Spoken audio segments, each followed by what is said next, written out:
লিথুনিয়ার Vilnius ক্যাথেড্রালের গুপ্তকক্ষে দশকের পর দশক লুকিয়ে থাকা ঐতিহাসিক সম্পদের সন্ধান মিলল অবশেষে।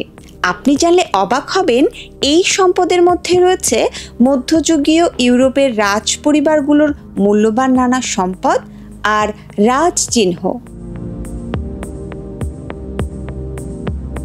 এই বিষয়ে ভিলনিয়াস ট্যুরিজম প্রমোশন এজেন্সি গো ভিলনিয়াস জানায়, এইসব সম্পদ শেষবার দেখা গিয়েছিল 1939 সালে দ্বিতীয় বিশ্বযুদ্ধ শুরুর আগে।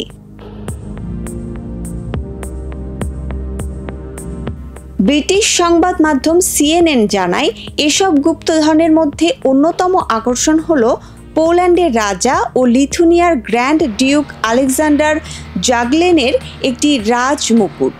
সেই সঙ্গে উদ্ধার করা হয়েছে এলিজাবেথ অফ অস্ট্রিয়ার 1436 থেকে 1505 খ্রিস্টাব্দের একটি মুকুট, চেইন, পদক, আংটি এবং কফিন প্ল্যাক।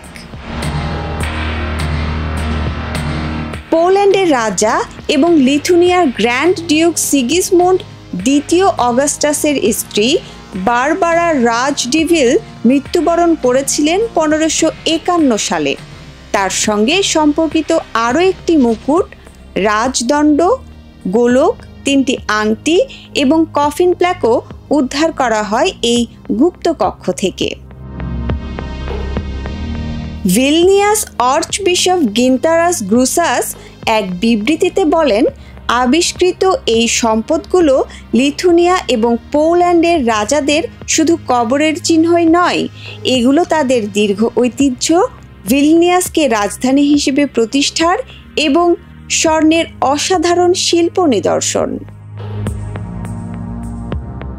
তৎকালীন নিয়ম অনুযায়ী এই মুকুটগুলো মৃতদের সমাধিস্থ করার সময় কফিনে রাখা হতো, তবে মৃতদের পরিধানের জন্য নয়, বরং কবরের সৌন্দর্য বৃদ্ধি করার জন্য এগুলো তৈরি করা হয়েছিল।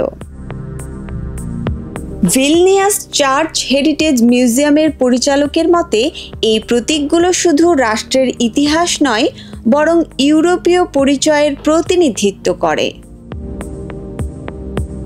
চলুন এবার জেনে নেওয়া যাক, এই গুপ্তকক্ষের সম্পদগুলো আবিষ্কার করা হলো কিভাবে। 1931 সালে একটি বন্যার পর ক্যাথেড্রাল পরিষ্কারের সময় প্রথমবার এই সম্পদগুলো খুঁজে পাওয়া যায়। পরে এগুলোর প্রদর্শনের ব্যবস্থা করা হয়, কিন্তু 1939 সালে যুদ্ধ শুরু হলে এগুলো লুকিয়ে ফেলা হয়। বহুবার অনুসন্ধান চালানোর পরও এগুলোর হদিস পাওয়া যায়নি। অবশেষে গবেষকেরা ক্যাথেড্রালের গুপ্তকক্ষে নজর দেন। গেল ডিসেম্বরে একটি অ্যান্ডোস্কোপি ক্যামেরার মাধ্যমে এই গুপ্তধনের হদিস মেলে। সম্পদগুলো 1939 সালের সেপ্টেম্বরের সংবাদপত্রে মোড়ানো অবস্থায় পাওয়া যায়। পরীক্ষার পর সংরক্ষণ ও পুনরুদ্ধার শেষে এগুলোকে জনসাধারণের প্রদর্শনের জন্য উন্মুক্ত করা হবে বলে জানা গেছে।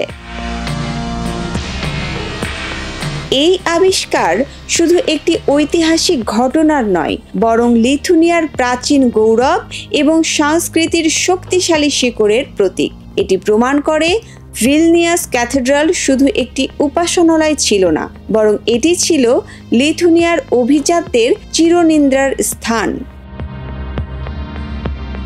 মুসবা Alim Tinni, news desk, Quraish news.